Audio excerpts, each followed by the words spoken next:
I have just had a Zoom call with Facebook's Oversight Board, and you may be wondering, do they actually care what anybody else thinks? Well, the answer is yes, they do.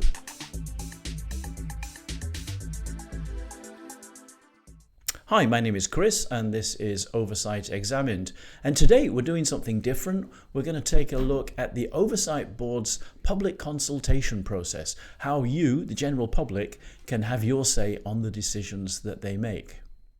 So what's happening?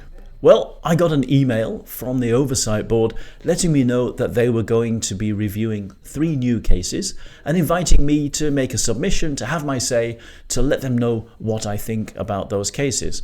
And anybody can receive these emails. You just sign up for them on the Oversight Board's website. Now, the email went on to say that they have office hours, which is a group Zoom chat. Anybody can sign up to take part, and they will then talk you through the cases, tell you what their thinking is, what their concerns are, what they particularly want to hear about. But you are, of course, free to tell them basically anything that seems important to you. Now, this is really cool because the Oversight Board don't all look at the whole case. Only 5 people from the Oversight Board review each case, and then those 5 people tell Facebook that you were right or you were wrong, or this is what you need to do differently. And this consultation process gives the general public a direct line to those 5 people, the power to influence the outcome of this decision, which then affects 2 billion users of Facebook and Instagram around the world. And you think about it, people are using social media to launch insurrections, to justify a genocide, civil war, the suppression of minorities, all kinds of stuff, or to arrange revolutions, to gather support if they're being attacked. So there are all kinds of different ways that people use social media, and you and I, we have the opportunity to influence how that process works. So let's take a look at the cases. There are 3 of them, and the first one was in Croatia, where somebody had taken the old European fairy tale about the Pied Piper of Hamelin, and they had actually got I think there was a Disney animated cartoon a few years ago, and they'd taken that and they'd changed it so that instead of rats it was Serbians. Now, Croatia and Serbia had a war about 20-30 years ago when the Republic of Yugoslavia disintegrated into different countries, and there was a lot of animosity between the Bosnians and the Serbs. So this video was seen by a lot of people. There were a lot of complaints about it. It was only reviewed once by a human, and they decided that it was okay. They didn't delete it. And then subsequently an AI, an artificial intelligence, then took that decision and repeated it for every other complaint that had been made. Now, the user eventually appealed. They took the appeal all the way up to the board, and Facebook eventually decided, oh, that was an enforcement error. We should have deleted this under our hate speech policy. Now, one of the interesting things that came out of this is that apparently the video was just created to promote another website, and this is a fake news website, an outrage website, one of these extreme websites that attracts people with clickbaity content just so that it can show them advertising and make money out of them. So the board is especially looking for people's opinions on how you can improve the human aspects of content moderation, especially where local context is important. You know, we have conflicts all over the world, and you need moderators who understand the detail and the history of what's happened in each one of these places. It's a very big ask. And then it's further complicated by the fact that very often there will be a diaspora. You know, you have Ethiopians in America getting involved with politics in Ethiopia. You have Bosnians in Germany and in the UK talking about the Yugoslav civil war 30 years ago. And this is happening with all of these conflicts, wherever you have a lot of people that used to live there and have now moved away, and they may be reporting stuff that their local content moderators are not really familiar with and don't know what to do about. Now, the second case was actually referred to the board by Meta, by Facebook, and they've got this problematic content. They don't quite know what to do with it, and they've asked the board for some guidance, which in itself is quite interesting because it addresses the problem of, do you want governments to decide what you can say? Do you want a private corporation to decide what you can say? Or do you want some other organization to make these difficult calls? So that in itself is an important topic. Now this one comes from Sudan, where there have been a lot of protests against the government recently. There's been a lot of violence, and somebody had posted a video that showed somebody who'd been badly injured or maybe killed in one of these protests. Now, nobody complained about it. It actually wasn't seen by a lot of people, but Facebook's automated systems detected this image and said, well, somebody needs to review this. So it was reviewed by a human who deleted it because it was graphic content. And the user who'd posted it, well, they complained, they appealed, they said this is important.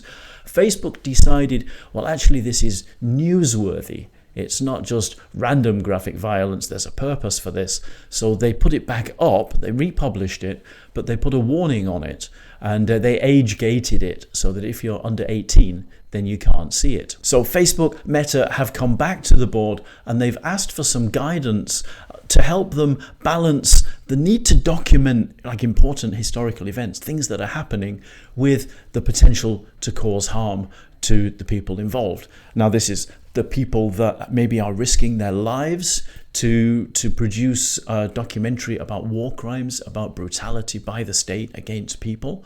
The potential for harm to the person depicted, the person that's being shown, or their families. They could be harmed because now they can be identified, or just because the world is seeing the way that they're suffering. But then, this is happening against the background of a mass protest. This is a crisis. Something important is happening. We need to tell the world. We need to share the images of what's happening. And then, do we want to put this warning screen on? Do we want to prevent people below a certain age from seeing it? What is your opinion about this? And then the third case was in Arabic, and somebody had posted a list of nasty words, so slurs and pejorative terms that are used against effeminate men or people of different sexual orientations. And they had explicitly said that I do not condone the use of these words. These are ways that people have tried to hurt me by calling me names, and I want to reclaim these words, take ownership of them so that they can't be used as weapons against me. So within minutes of this material being posted, people started to complain about it. There were lots of reports, and it was always sexual solicitation, sexually explicit language. It was the sexual content that people objected to. So Facebook had a look, lots of different people reviewed the posts, and they concluded that it was hate speech. So the user appealed, and he wanted to get his post reinstated. Facebook looked and they agreed and said, okay, yeah, that wasn't hate speech. We're going to reinstate the post. So then more people complained again, and Facebook took it down again. So the user appealed again, but this time they decided that they were going to keep it deleted. So then the user appealed again, and then Facebook reviewed their list of slurs and pejorative terms, their nasty words list, and they removed the words that had justified taking it down. So then I think it was reinstated. So the whole situation is just a mess, and the user has appealed to the board to try and get it resolved, which I can understand. And the big question, of course, is if you are a minority, any kind of minority, but in this case somebody of a non-standard sexual orientation, well, what are the limits on your right to freedom of expression? How can you express yourself without other people getting outraged and deciding that they can use the rules to make your post go away again? So quite a fascinating topic. In fact, they're all fascinating topics. These are really interesting. And if you do have an opinion about any of them, it's very simple. Go to the Oversight Board, click on the News button, then look at the new cases have been announced, and you'll see there the summaries of the cases and the links to submit your own comments. So, no decisions have been made yet, obviously, but it wouldn't be me if I didn't have something to criticize. So, couldn't remember the question. Well, no decisions have been made yet, obviously, but it wouldn't be me if there wasn't something to criticize. And in this case, it's the submission process itself. Now, people on the board have acknowledged that this is not very straightforward, it's too cumbersome, and I want to ask why. It is poorly designed, right? And design is a statement of intent. Somebody has made it this way because either they couldn't be bothered to think things through, or they deliberately wanted to make it difficult. Either way, it's a mess. And when I started looking into this, I made a horrible discovery. The URL, oversightboard.com, belongs to Facebook. The website is hosted on Facebook's servers. The code is written by Facebook. Facebook own, manage, maintain, build all of the infrastructure for the board. They control everything, including the submission process and how easy it is to go through. So that's something that I think that the board really needs to change. Anyway, aside from that, there's not really much to talk about. I do hope that you, the general public, will consider this an invitation to get involved with the board's decision making in future. Go out there, look at the cases that are coming up, press the button, go make a submission, tell them what you think. Try to have some influence over the outcome of these cases. You can also get down in the comments section, tell me what you think about what I've said today.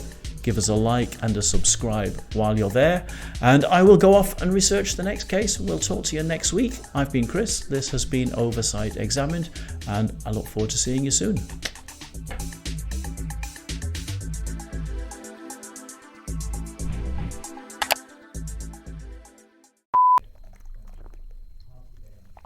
Oh, I'm so tired. Can I go home? One more thing? No? Is there a one more thing? 10,000 comments. Oh, the 10,000 comments. Right. And one more thing. The board have said on several occasions that they've had so much public engagement. They've had over 10,000 comments from the public about the cases they've reviewed. And I actually questioned them on this one day, because when you look at the cases themselves, there'll be 10 or 20, maybe 30 on a good day, but nothing like this number. And it turns out, in fact, that almost all of the comments, over 9,500, related to one single case, which was Donald Trump, and should he be allowed to stay on Facebook and Instagram last year, year before. Apart from that, no, they're really not getting much public engagement. And that's fair enough, but you know, it's misleading when you say, oh, we've had 10,000 comments.